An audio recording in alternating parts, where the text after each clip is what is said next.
Dear God, I got one question. I need to know, do revolutionaries go to heaven? And if so, may their legacies last forever and their seeds grow. Tell them that we love them so and never let them die slow. It's like we cursed to be born black. We was kings and queens, now look where we at. I know it won't be long before we take it back.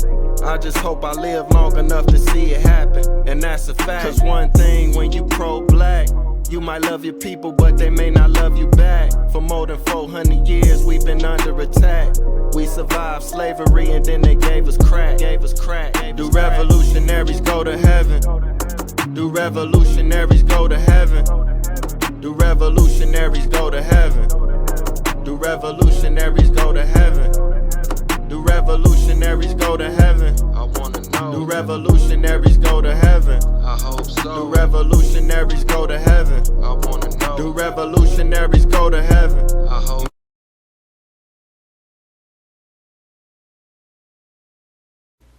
Now that day when that man robbed me, he could have had a knife or anything and he could have killed me. You know what I'm saying? Like, let's just say if I had enough power to fight back and he had a gun on him or something. Like, I tried to fight back. I struggled, but he overpowered me, man, and he took my shit from me. But let's just say if he had a gun and he ain't want to wrestle with me or a knife, he could have killed me that day.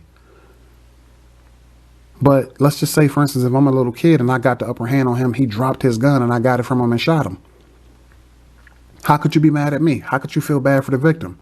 Oh, no, you should have just pointed at him and told him to get away and got your shoes back. Nah, man, you can't tell somebody how to react when they in the heat of the moment, man. We at war. We at war. That man was at war. It was either you or me that day.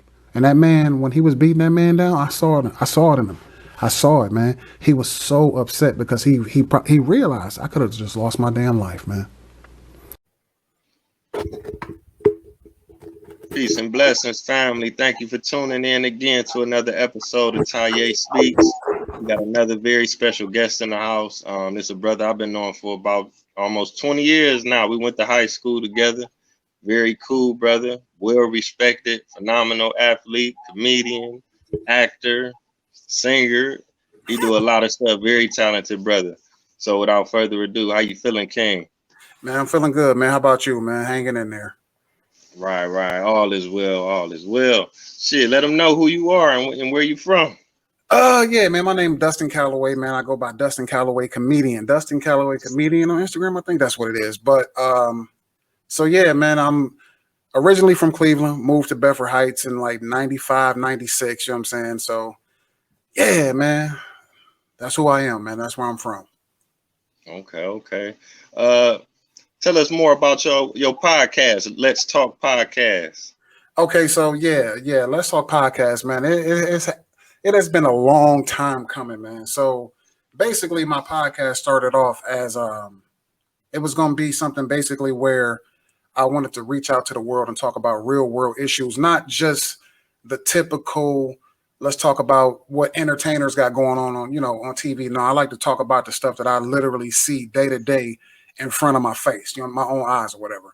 So that's pretty much where Let's Talk Podcast came from. So right now I'm evolving it a little bit, right? So, in the beginning, they started off, I kind of tried to just like smash stuff together to like throw a backdrop behind me and to start talking with really no direction. You know what I'm saying? Like no type of notes, just kind of freestyling it and just going and rambling.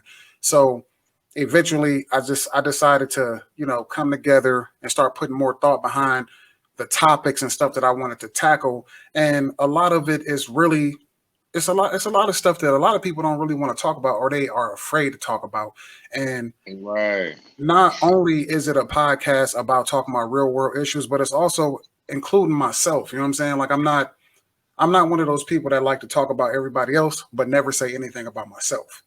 You know what I'm saying? Because I want to relate to the people and I want them to feel like, hey, he not just trying to get me to talk about me, but he ain't never going to say anything about him. You know what I'm saying? So it's basically a podcast where I don't hide myself from the world, and I'm really willing to talk about any and everything. Okay. Yeah, I got a chance to check out a couple episodes. I definitely appreciate what you're doing. I mean, because especially at a time like now, everybody kind of on a politically correct wave. So a lot of people don't want to touch a lot of subjects, but it seemed like you was you know, you ain't have no problem about discussing these things. So that's something that I admire for sure, and we really need more of that, you know. And Right. also, you mentioned something that's very important: accountability, accountability, because a lot of people, they don't want to talk about that at all either. You know, they want to give advice, they want to tell you how to live, how to do this and that, but when you hold the mirror up to them, and they like, hold on, Right, you know, that's right, too much for me. right. You know, so let me see. So was this your first experience in radio? Did you have any previous, you know? I have zero experience at all. So basically for years, man, I've always wanted to be in the entertainment field. Like, and the crazy part is, even if I go back to my childhood, I always wanted to be a part of entertainment in some form of fashion. But really, I never had anything behind me driving me to do it. It was kind of like, I'm gonna tell you, just like I'll tell everybody else. Like, I don't mind sharing stuff about myself. You mentioned sports and athlete, you know, being an athlete and all that stuff. And you know, growing up, I never wanted to be any of that. I never wanted to do that stuff. Never. And that's what a lot of people don't know about me, but I'll share that with anybody, you know, because I like to tell the truth about my life. So as far as my experience in radio, I have zero. As far as my experience in, you know, the podcast world, zero experience. I literally woke up one day and I said, you know what, I'm gonna take control of my life and I'm gonna do what I want to do. And when I started buying equipment and start putting this stuff together, it was just me taking that step forward, saying, you know what, even with zero experience, I'm gonna bet on myself. Man, that's